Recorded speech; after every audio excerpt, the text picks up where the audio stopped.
Ya habíamos ido hace algún tiempo sobre este texto cuando meditábamos en el versículo 14 que decía: anulando el acta de los decretos que había contra nosotros, que nos era contraria, quitándola de en medio y clavándola en la cruz. Hoy vamos a meditar sobre el versículo siguiente, bajo el título: Cristo murió para vencer al diablo y sus huestes. Dice el texto: y despojando a los principados y a las potestades, los exhibió públicamente, triunfando sobre ellos en la cruz. Creo, hermanos, que el diablo está muy a gusto con todos los conceptos que el hombre de hoy tiene sobre él. De hecho, cada concepto errado con respecto a Satanás, a él le conviene, y él le saca provecho y lo usa para generar más confusión. La gente de hoy se mueve en dos extremos: el de obsesionarse con él, por un lado, o negarlo o ignorarlo, por otro lado. Algunas personas creen que el diablo es un ser caricaturesco y hasta hacen bromas de él, y le han llegado a decir: pobre diablo. Otros están más preocupados porque quizá él se les aparezca debajo de la cama, o que mande algún muñeco zombie a perseguirlos. Miles de cristianos piensan que su labor es dejarlos en ruina material o enfermos. Y aunque es algo que el diablo puede hacer, dejar en ruina material y enfermo a alguien, se desconoce en general a qué es que el diablo destina su poder letal. Al diablo no le sirve que la gente conozca la realidad sobre él, ni a qué se dedica él, pues de otra manera será puesto en evidencia y combatido. En efecto, a él le conviene que la gente crea o que no es tan peligroso si es que hay un diablo, o que anda suelto y sin control, y que tiene un poder ilimitado, casi parejo al de Dios, que nadie puede combatir, ni a veces Dios mismo. Y aunque el texto que acabamos de leer dice algo muy importante, este mismo texto es usado para tener a los creyentes esclavizados, hablando del diablo y viéndolo por todo lado. Aun cuando el texto nos dice: y despojando a los principados y a las potestades, los exhibió públicamente, triunfando sobre ellos en la cruz. ¿Qué dice el texto? El texto es muy claro. Es de esos textos que creo que leerlos es como interpretarlos. Ahí mismo nos dice que el diablo y sus huestes, llamados aquí principados y potestades, o poderes y autoridades, fueron vencidas por la muerte de Cristo en la cruz. No solo eso, hermanos, sino que cuando fueron vencidas, fueron avergonzadas públicamente, fueron exhibidas como un objeto de burla el día que Cristo murió en la cruz. Eso quiere decir, hermanos, que hubo un triunfo real y absoluto de Cristo sobre el diablo y sus huestes de maldad. Él no solo los doblega, sino que los pone en ridículo en la cruz. ¿Cómo es que esto se llevó a cabo? Pues para apreciar la obra de Cristo en la cruz, venciendo al diablo y sus demonios, debemos entender qué tipo de poder es aquel que Cristo vence en la cruz. Es decir, si Él los vence, ¿qué está presuponiendo nuestro texto? Que ellos tenían ciertamente una autoridad y un poder, y eso es lo que Él vence. Si ellos no hubieran tenido ningún poder, ¿por qué vencerlos? Pero ya que tenían un poder, eso fue lo que Cristo venció. Así que, ¿en qué consiste este poder? Bien, el primer punto es hablar un poco del poder de Satanás. Y debemos decir, hermanos, que nos enfrentamos a un ser real, y su poder es real, es verídico. No son cuentos medievales. No es que huyamos a darle explicaciones a todo lo malo inventándonos la figura del diablo. De hecho, enfrentamos un poder real. Desde el Edén, Satanás engaña a todo ser humano. Él dirige todo su poder para convencer y persuadir a los hombres que lo que Dios dice es malo y lo que Él dice es bueno. De hecho, es llamado en la Escritura un mentiroso. Juan 8:44. Tengo muchos textos, así que si usted lo encuentra, primero que yo, bien. Si yo lo leo, abandone la búsqueda y escuche. Dice el Señor: vosotros sois de vuestro padre el diablo, y los deseos de vuestro padre queréis hacer. Él ha sido homicida desde el principio y no ha permanecido en la verdad, porque no hay verdad en él. Cuando habla mentira, de suyo habla, porque es mentiroso y padre de mentira. La Escritura dice entonces y define el poder de Satanás como un poder engañoso, es decir, se dedica a mentir, a mentir. No en toda materia, aunque también, pero sobre todo en decir sí cuando Dios dice no, y en decir no cuando Dios dice sí. Fíjense lo que ocurrió en el Edén. Él engañó, él hizo ver que lo que Dios había dicho era malo, pero lo que él decía era muy bueno. Según a los Corintios 11:14, la palabra del Señor también afirma, según a los Corintios 11:14, dice: y no es maravilla, porque el mismo Satanás se disfraza como ángel de luz. Él engaña, y cuando se presenta, amigos y hermanos, no se presenta en su peor cara, se presenta para engañar, vestido como ángel de luz. En este sentido, se puede decir que él oscurece el entendimiento de las personas, ocultándoles la verdad a través de mentiras y engaños. Él tiene su centro de operación en el alma, es decir, en el entendimiento del hombre.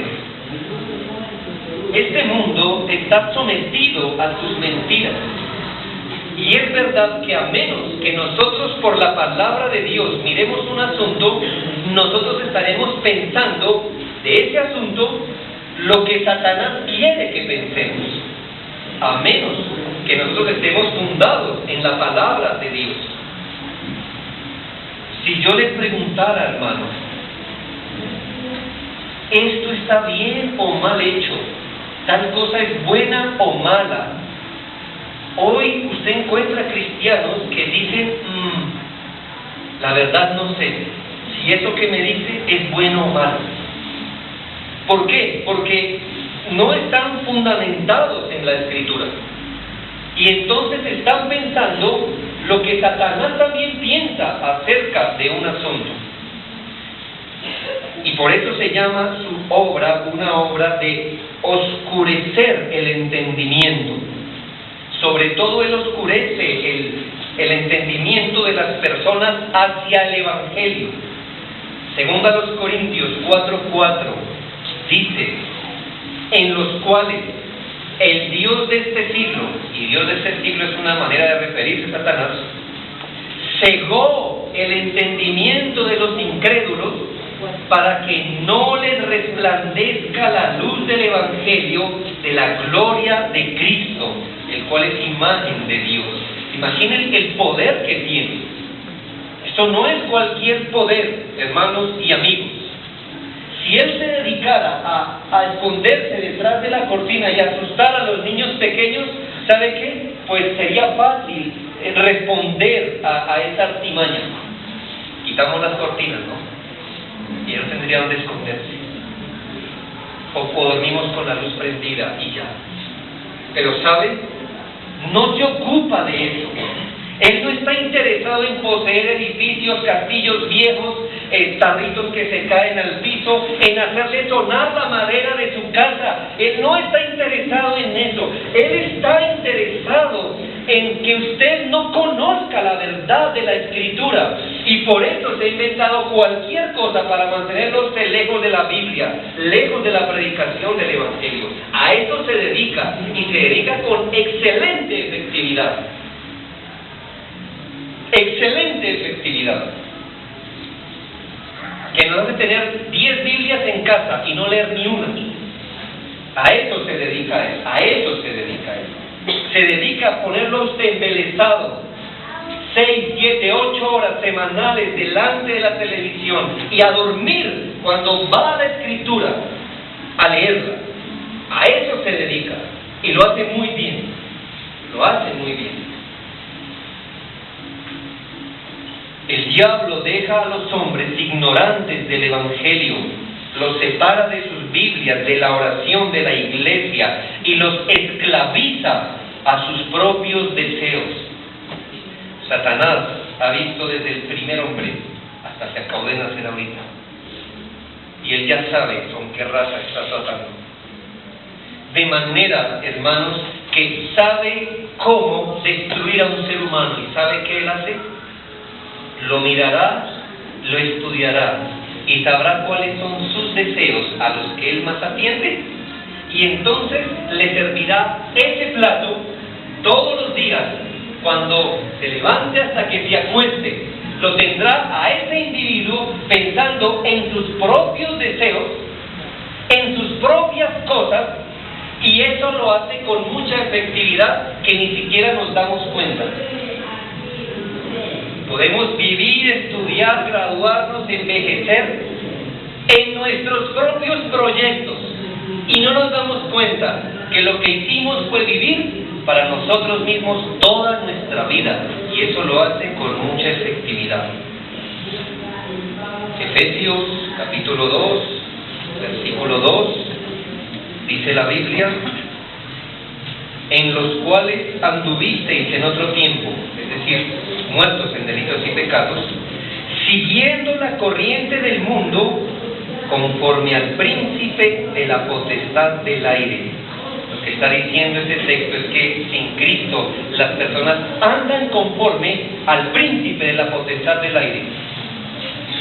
Y 2 Timoteo 2:26 dice: y que escapen del lazo del diablo, en que están cautivos a voluntad de él. Y aquí no estamos hablando de personas endemoniadas, aquí estamos hablando de personas comunes y corrientes. Y a la persona común y corriente, la Escritura le dice que él está andando esclavo a voluntad de Satanás. Pero ¿sabe con qué lo contenta Satanás? Pensando o haciéndole pensar a ese hombre que él está actuando libremente. Y él piensa que es un libre pensador.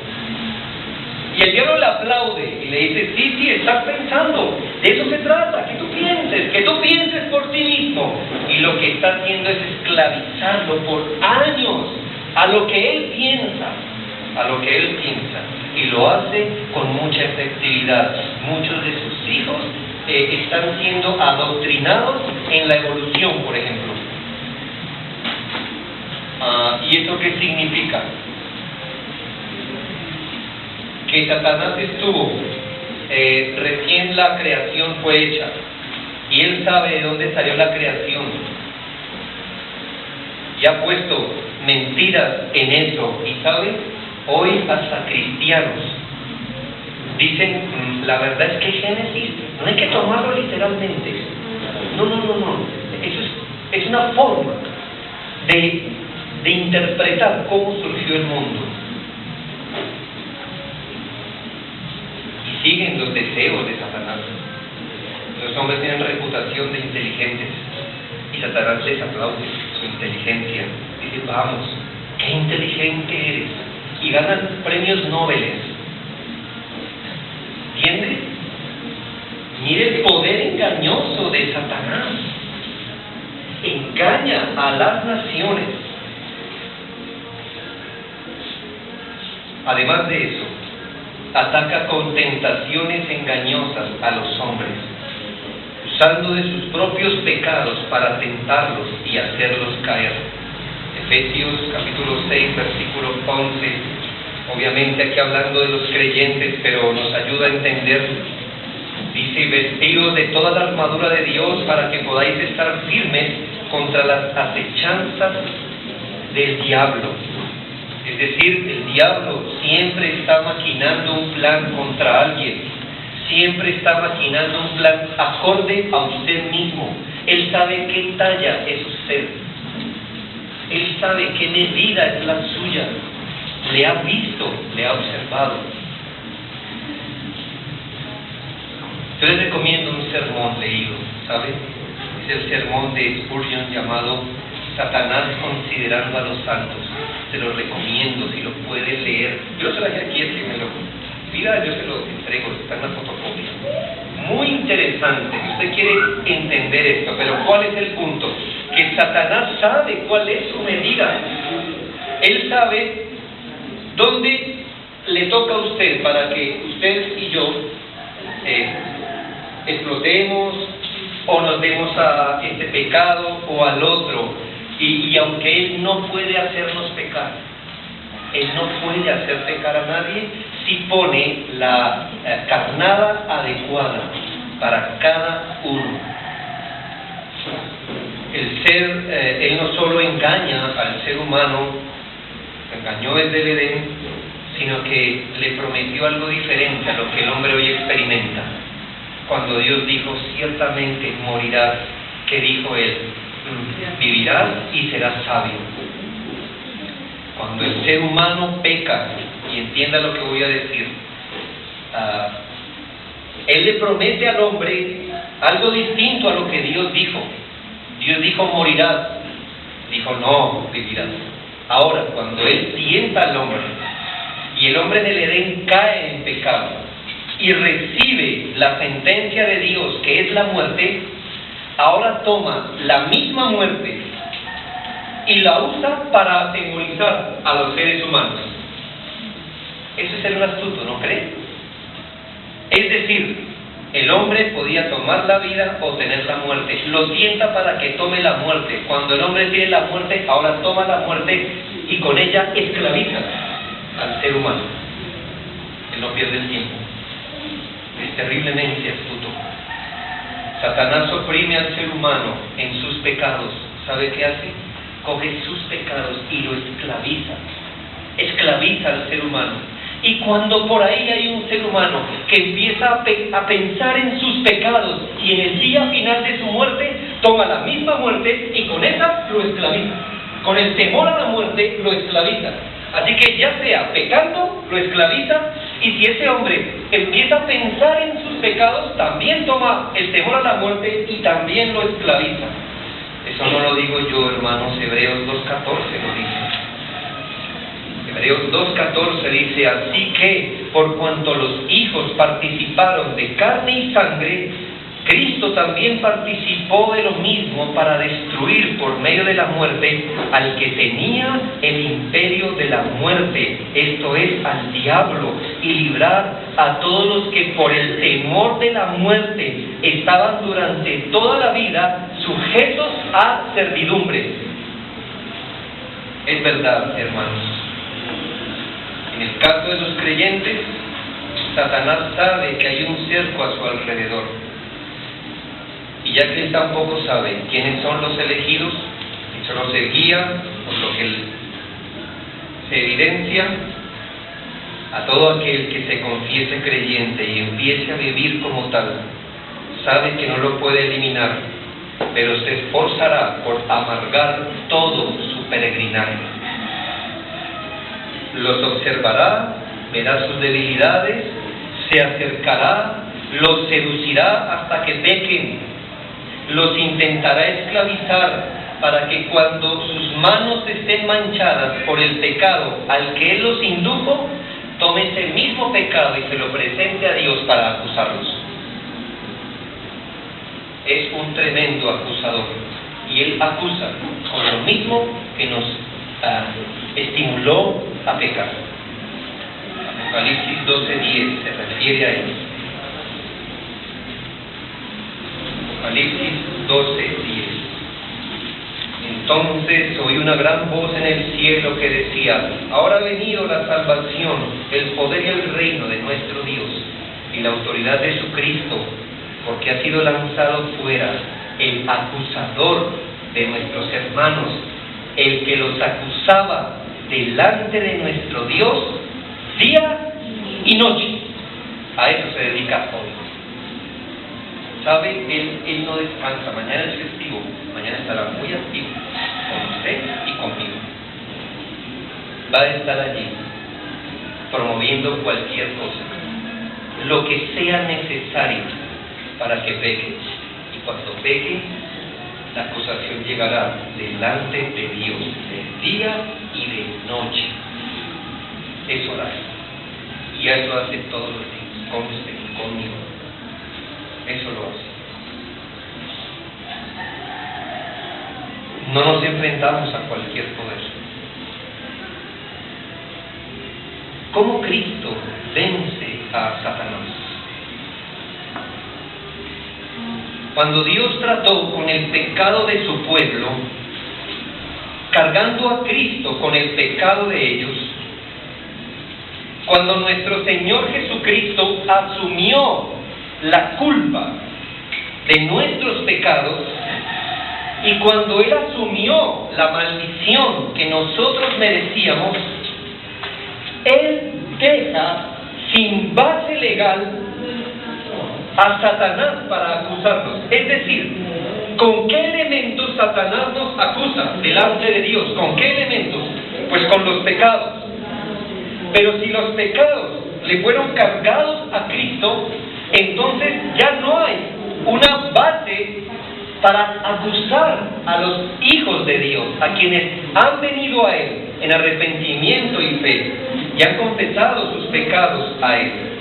Es decir, cada vez, estoy hablando de un hijo de Dios, cada vez que se escucha el nombre de un hijo de Dios pronunciado por Satanás, diciendo: mira, ha vuelto a pecar, ha vuelto a mentir. Tu palabra dice, Dios, que los mentirosos no entrarán en el reino de Dios. Y entonces Cristo se atraviesa y dice: pero mira estas marcas en mis manos, mira este costado, yo me di por él, así que este pecado ya fue castigado. Y Satanás tiene que huir de nuevo y traerá otra razón de ti y de mí. Ah, mira, le has dado Biblias y no las lee. ¿No que es como pan a sus almas? Pues mira que está muriendo de hambre en su alma. ¿Este es tu hijo? Y Cristo dice: por eso yo también pagué en la cruz. Por ese miserable descuido también pagué en la cruz con mis heridas. De manera que por cada grito de Satanás acusando a un hijo de Dios, hay otro grito en el cielo diciendo: ¿quién acusará a los escogidos de Dios? Cristo es el que los justifica. Yo daría gloria a Dios por eso, ¿no crees? Gloria a Dios por eso. Piensa, hermano, que el diablo, tan ciego como es, puede ver nuestros pecados. ¿Cuánto más Dios, que todo lo conoce y todo lo ve tan claro? Pero allí, cuando nuestro caso está presentándose delante de Dios para nuestro juicio, hay otro caso a la par, más poderoso, que es Cristo, mostrando el beneficio de su muerte en la cruz a favor de su pueblo. La obra de Cristo fue mucho más allá, hermanos. La Escritura asegura que a Satanás le es quitada la potestad de someter al temor de la muerte a los que han creído en Cristo. Usted lo leyó en Hebreos 2, 14 y 15. Cristo Jesús le arrebata ese poder con el que esclavizaba a los que han creído. En la cruz, el Señor evidencia el falso poder absoluto que tiene Satanás. ¿Sabe cómo lo evidenció y cómo lo puso en ridículo? Pues todo el infierno se movilizó para acabar con el Mesías, y todo el infierno aplaudió cuando Él fue izado en la cruz y cuando entregó su espíritu. Y todo el infierno se gozó. Era la hora del príncipe de este mundo, dice la Escritura. ¿Y sabe qué hizo el Señor? Tomó esa misma muerte, y con esa misma muerte estaba presentando su cuerpo como sacrificio por su pueblo. Y resucitó al tercer día. Así que puede mirar a Satanás y decirle: ¿dónde está el poder con que esclaviza a los creyentes? ¿Esa es su mejor arma? ¿El temor a la muerte? ¿Con eso los esclavizaba? Pues la muerte no pudo con él. Resucitó al tercer día para nuestra justificación, dice la palabra del Señor. Dice la Escritura en 2 Timoteo 1:10 que el Señor Jesucristo, 2 Timoteo 1:10, pero que ahora ha sido manifestada por la aparición de nuestro Señor Jesucristo, el cual quitó la muerte y sacó a la luz la vida y la inmortalidad por el Evangelio.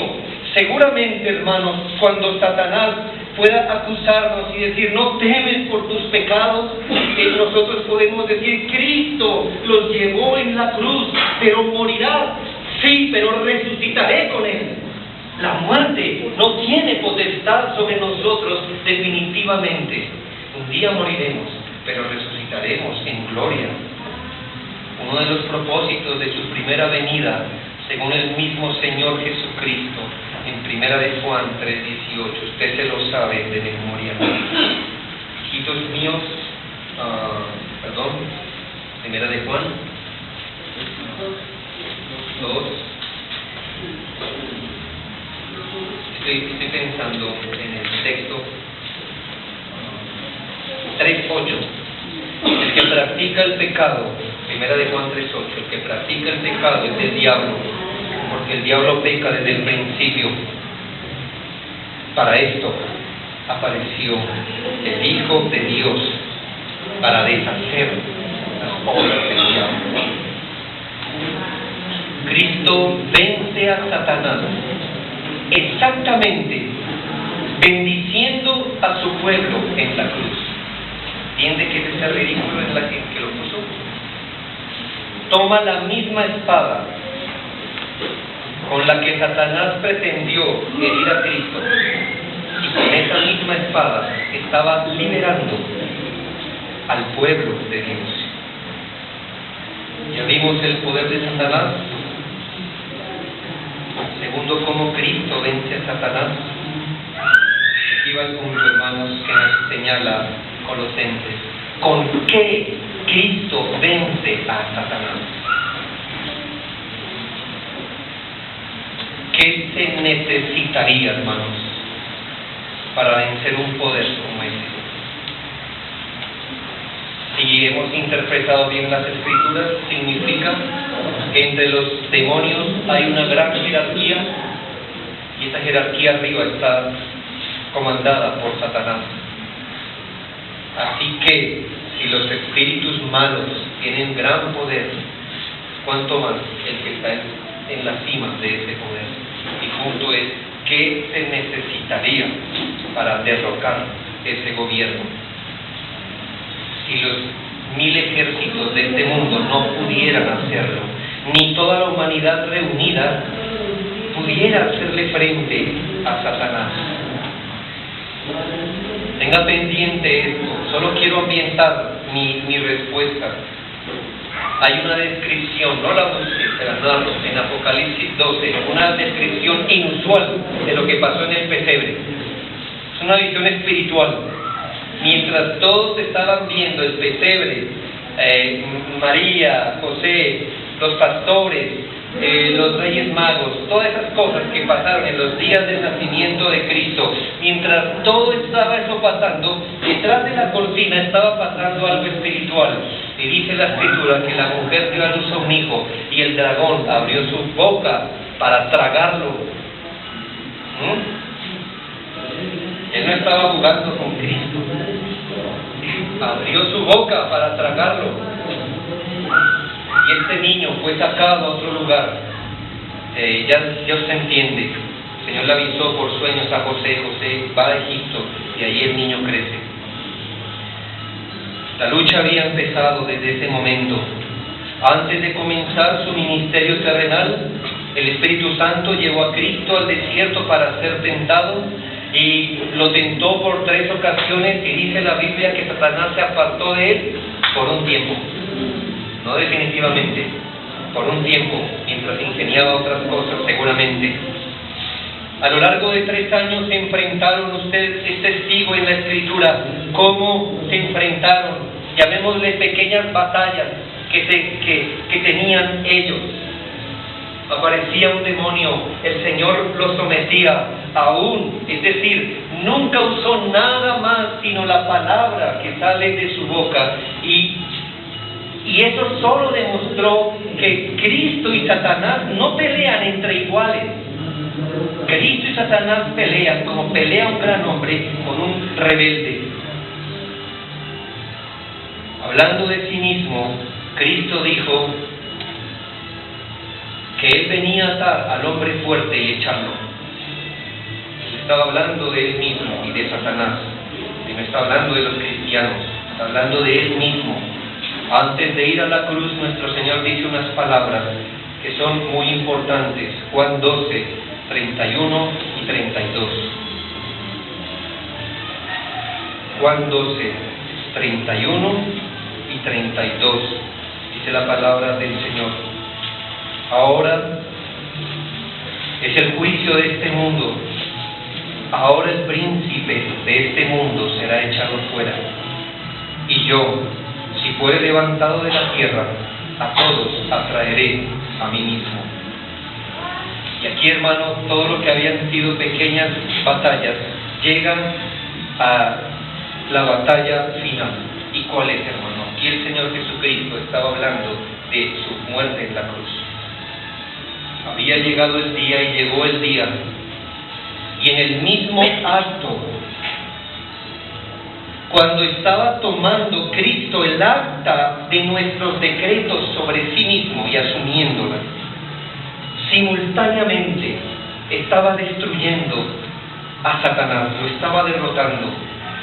Simultáneamente, cuando se estaba poniendo bajo el juicio de Dios a causa de nuestros pecados, estaba avergonzando a Satanás y sus demonios, mientras estaba siendo quebrado por el brazo de Jehová. También Él estaba quebrantando el mismo infierno y poniendo en ridículo la obra del diablo.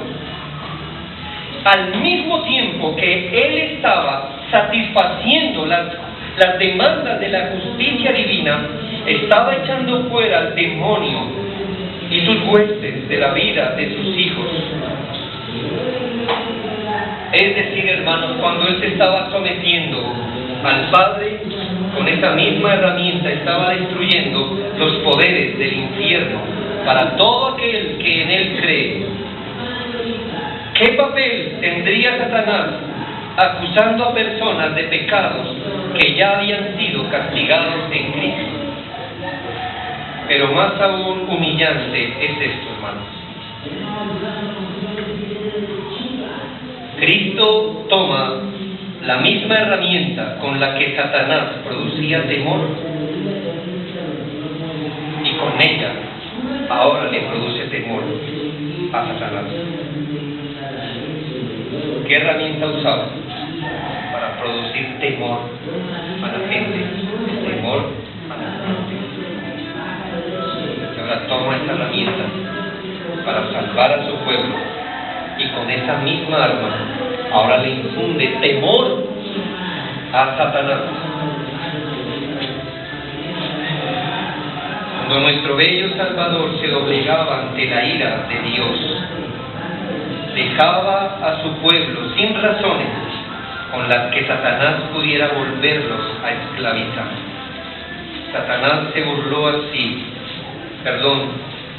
El Señor se burló así de Satanás ese día.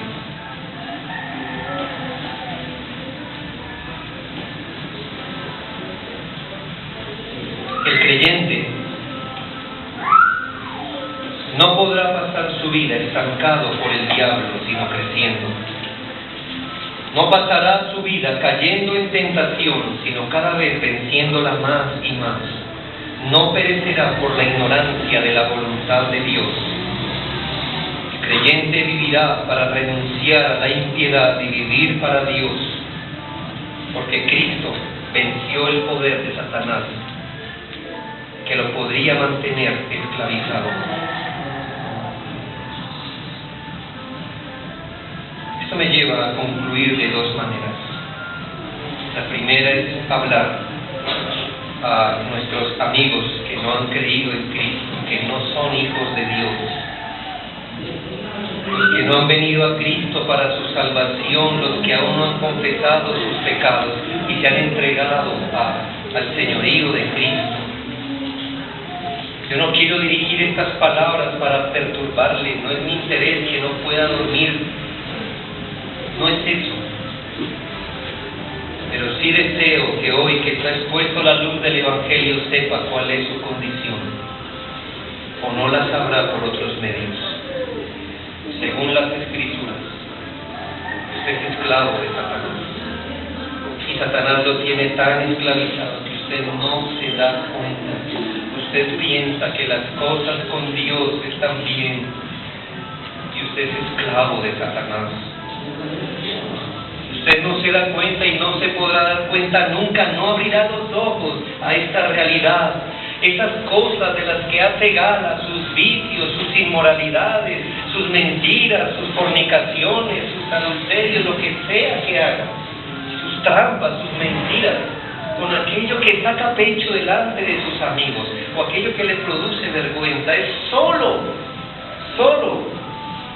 una evidencia de que usted está esclavizado por Satanás, no puede hacer otra cosa. Su condición es terrible, porque ni siquiera afán tiene. Usted es el tipo de persona con una mano amputada que se siente cómodo andando así. Aquí hay gente que ora por usted, por su salvación, y usted ni siquiera ora por su salvación. Aquí hay gente que está más preocupada que usted esté escuchando el Evangelio que usted mismo. Y eso solo comprueba el poder bajo el cual usted está. Usted es esclavo de Satanás, está muerto según los deseos de él. Piense que usted no es libre. Usted está postrado a los pecados que comete. Nunca podrá librarse de un enemigo tan grande con sus propios medios, ya lo hubiera hecho. Usted necesita de una operación sumamente poderosa en su alma, por el Espíritu de Dios, de un milagro en su alma. Solo Dios puede quitar esas cadenas férreas de hierro que esclavizan su alma al pecado.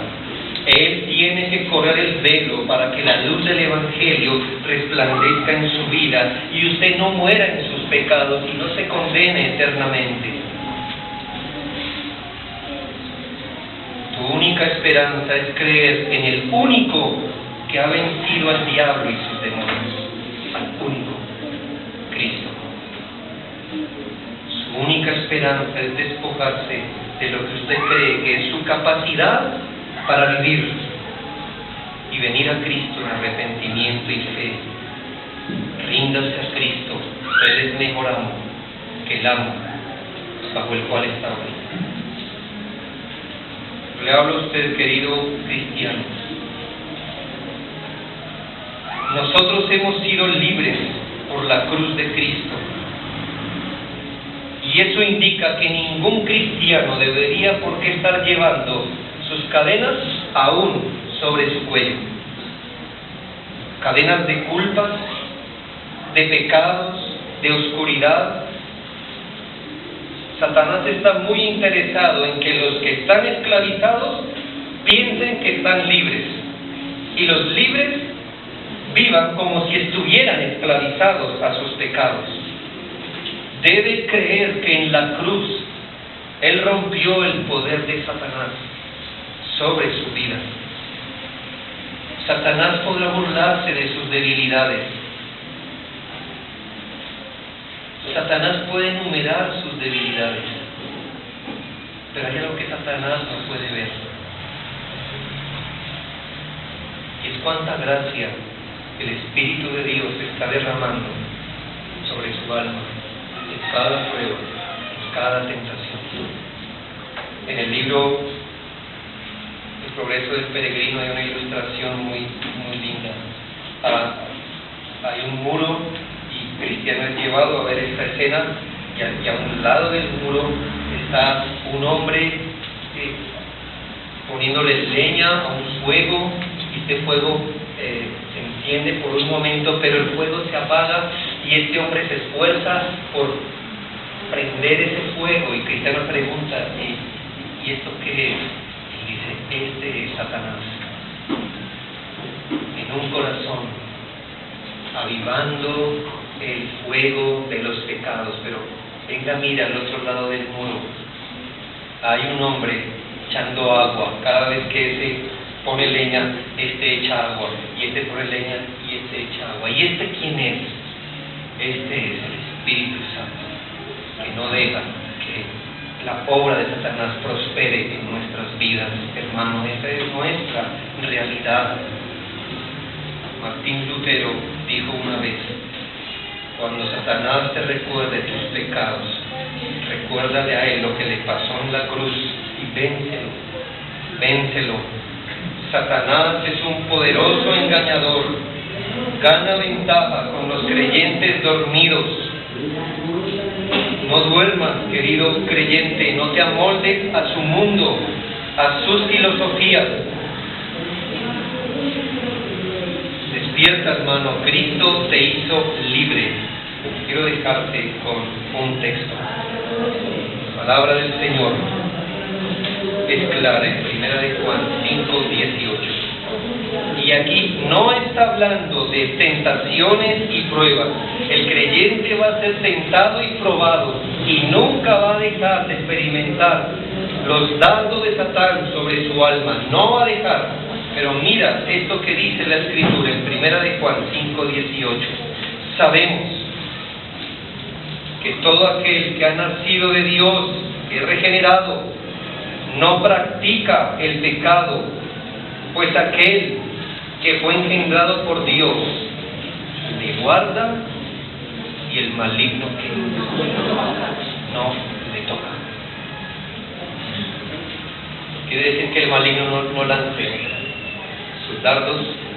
Tampoco significa que eventualmente esos dardos peguen y nos dobleguen. Significa que hay algo que él no puede hacer, y es tomar un alma redimida por Cristo y ponerla nuevamente en la congregación. Eso no hará, no lo puede hacer, nunca lo ha hecho y nunca lo hará. Tal vez sea lo único a que aferrarnos en momentos de debilidad, pero si es lo único a lo que usted se aferra, es un baluarte suficiente para combatir al diablo. Cristo murió para vencer al diablo y sus huestes. Demos gracias al Señor.